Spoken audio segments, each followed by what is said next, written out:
આ કાળા કળયુગની માલિકા 33 કરોડ દેવ છે, 33 કોટી દેવ છે, પણ 33 કરોડ દેવની માલિકા જેમ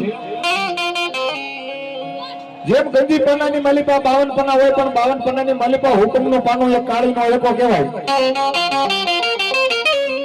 એમ આપણા 33 કોટી દેવ છે ને 33 કોટી દેવની માલિકા હુકમનું જો કોઈ ધર્મ કહેવાય તો હુકમનું પાનું તો મારી મેલડી કહેવાય. મારી મધની વાગના ગજરાની દેવી, મારા સાયરના હિલોરાની મેલડી.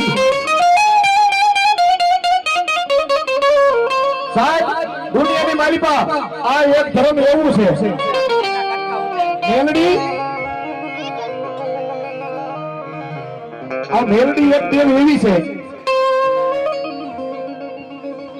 આ બધાના કુળમાં ન હોય. હા બોલો મારી વાત ઉપર 2 મિનિટ ધ્યાન આપો, તમને ધર્મ શું કહેવાય કહું.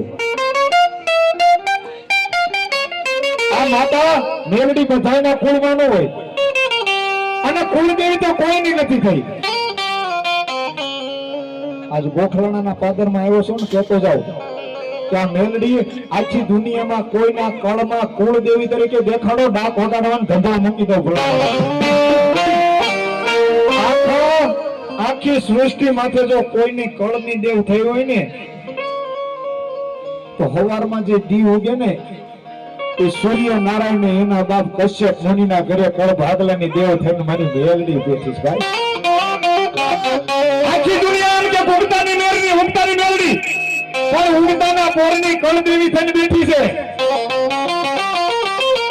પછી મારે તમારે કોઈને કળમાં હોય કે ન હોય?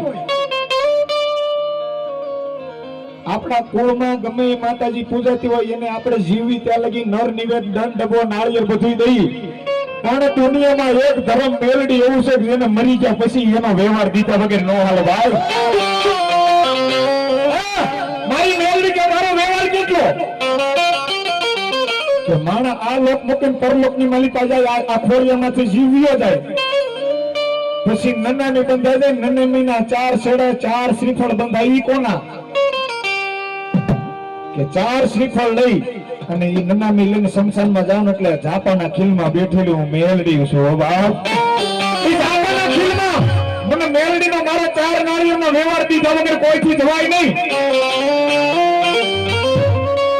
અને આ કાળા કળિયુગમાં કોઈને એવો અભિમાન હોય, કોઈને એવો પાવર હોય કે નાળિયેર નથી બોલવા, હાલો હાલો શમશાનમાં આવી જવું છે.